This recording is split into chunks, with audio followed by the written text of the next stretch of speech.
iyada oo madaxweynaha jamhuuriyadda Soomaaliland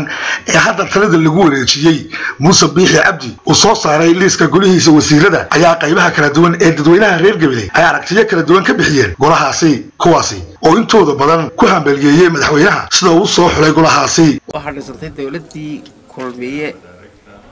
wuxuu Muuse dhisay wasiiradii sabanka ee la shaqeyn lahaa si uu cambaan loo hambalyeynaa waxaan leenahay dawladdaasi wayna noqotaa dawlad taariikhda maanta sidii foodkii u dhacay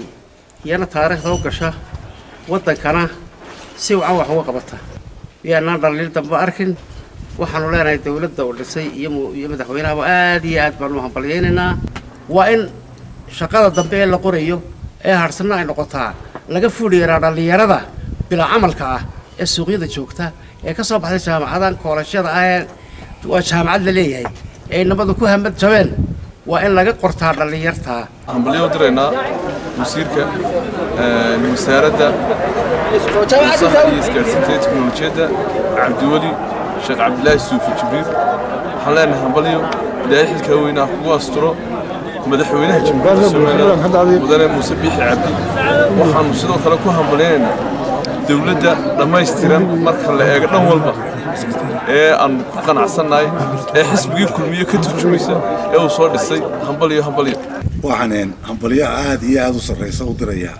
madaxweynaha jamhuuriyadda Soomaaliland mudane Muuse Biixi Cabdi iyo ku-xigeenkiisa iyo dawladda uu dhisay dhammaanba annagoo farxad aad iyo aad u sareysa ku faraxsan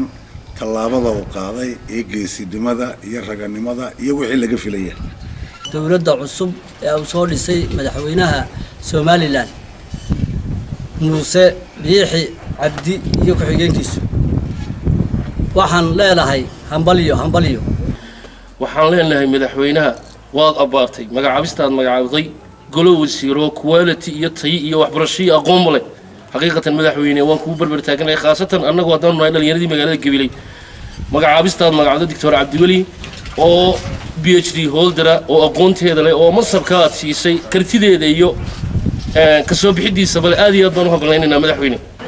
gaar ahaan gobolka Gabiley waxaanu aad u sii hambalyeynaa wasiirka cusub ee isgaarsiinta iyo teknolojiyadda Dr. Cabdiweli Sheekh Cabdilaahi Suufi Jibriil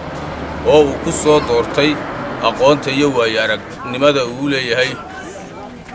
aad baan u hambalyeynaa waxaan leenahay ilaahay ku fududeeyay xilka cusub ee lagu magacaabay waxaan maanta hambalyo u dirayaa madaxweynaha qaranka jamhuuriyadda Soomaaliland mudane Muuse Biixi Cabdi iyo golaha wasiirada ee uu ku soo magacaabay si hufnaan aqoon leh ay ku dheehan tahay horta waxaan leenahay dadaan nahay dhalinyarta gobolka Gabiley ruuxantii qaybteedii waan helay oo maadaama loo magacaabay wasiir qaaliya oo dhalinyarta ku jira waxaan halkan ka hambalyeynaa madaxweynaha cusub iyo ku-xigeenkiisa dhammaan wasiirada cusub ee uu soo magacaabay haddaan nahay cuqaasha gobolka Gabiley waxaad noo magacawday wasiir da'yar ummadda u siman tahay aqoonyahana aad iyo aad baan u soo dhaweynaynaa ananu kaaga mahad celinaynaa sidaa aad noogu garatay wasiirka da'da yar leh ee aqoonyahanka dhammaan wasiirada kalena waan hambalyeynaa wasiiradii hore tagaynaa iyagana waan sii sagootiyeynaa halkan oo dhalinyarta ku jira waxaan u duceynayaa marka hore ee koobaad madaxweynaha jamhuuriyadda Soomaaliland mudane Muuse Biixi Cabdi iyo madaxweyne ku-xigeenka Cabdiraxmaan Cabdilaahi Ismaaciil Saylixi oo la xilka la idin idmaday ee la idin daariyay Allah idinku asturo ilaahay idinku asturo waxa kaloon aad halkan uga hambalyeynaa haddaan nahay dhalinyartii iyo oqaashii iyo waxgaradkii iyo nin anqareedkii reer Gabiley waxaanu aad u hambalyeynaa wasiirka da'da yar leh aqoonyahanka maskaxda fiican leh caqliga wanaagsan leh ummadda reer Gabiley u mid tahay anagoo reer Gabiley weeyaan inankaas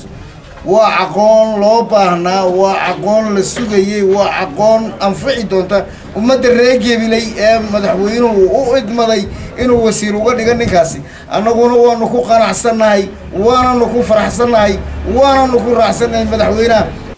jamhuuriyadda Soomaaliland Muuse Biixi Cabdi go'aanka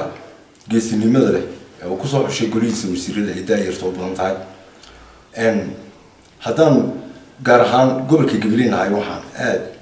iyo aad u sii hambalyeynaa Dr. Cabdiweli oo wasiirkii ugu sii fiiga badnaa ee gobolkan laga magacaabay haddii awal intermediate la magacaabi jiray gobolka Gabiley maanta wuxuu nagu sharfay inuu wasiir PhD noo magacaabo mar labaad haddaan gobolka Gabiley nahay waxaanu filaynaa kaliya in janana muxtaani oo kaliya laakiin hadduu noogu daray aad iyo aad ayaan taasina ugu hambalyeynaa madaxweynaha oo waa sharaf iyo karaamo noo soo kordhay haddaan gobolka Gabiley nahay waxaan aad iyo aad ugu faraxsanahay haddii aan reer Gabiley nahay allo xildhibaanadii gobolka Gabiley gobolka Gabiley waa gobolkii codka majority-ga aad ka heshay waa gobol aad iyo aad u xasuusan tahay annaga haddaad u magacawdo hal wasiir iyo haddaad u magacawdo laba wasiir iyo haddaad u magacaan waxba magacaanba gobolku waa ku daba taagan yahay waxaan anigu oran karnaa waxaan lagu filan oo kaliya janaka ciidanka laakiin haddaad wasiirkan lagu dartay waa alxamdulillah rabbil caalamiin waanu ka filaynay wasiirkaasina waa wasiir aqoon-yahana oo gobol ka soo jeeda oo sumad weyn ku leh gobolka taariikh weyn ku leh gobolka waana aqoon-yahanadii gobolka waana kugu hambalyeynaa waxaan fursadan uga faa'iideysanayaa inaan kelmad ka idhaahno magacaabistii shalay soo magacaabay madaxweynaha qaranka mudane Muuse Biixi Cabdi golihiisa wasiirada استحلالتك وسيرها أو ضمانها وسيرة تطبع كود قناعسين وأنا أركيان إني وسيرة جدا كرا وأنا هل كانوا بفايدة سريعة إن هذا نقبل الحين ما عابسته وما ضحاوي وسير كأريمة كده مثلا مجاهد محمد كاهن ورنتي أنا مدة دوين تذكر عن فلي يعني مكأمن جودي ومل في عين يالو أنا بضحك سحان لقوة السحاية وحكلوا هذه يدنا نشرف يعني نبت جديد أمني كورو ولا هين مرة محمد كاهن يو كان نحطها القرن كأمني يشي ويقعد قهيان ضل وأمني عد كستوع عدو إنه وكان حساب وحكلوا شعلنا هنا هالكن يدنا نقوم بهذا نقله أدام هاي غير قبلي كامبين مانجر كي حسب قومية أها أو نقطة إنه وظف عمل الديمقراطية دي أنا تقدر كي حسبيه كوتشري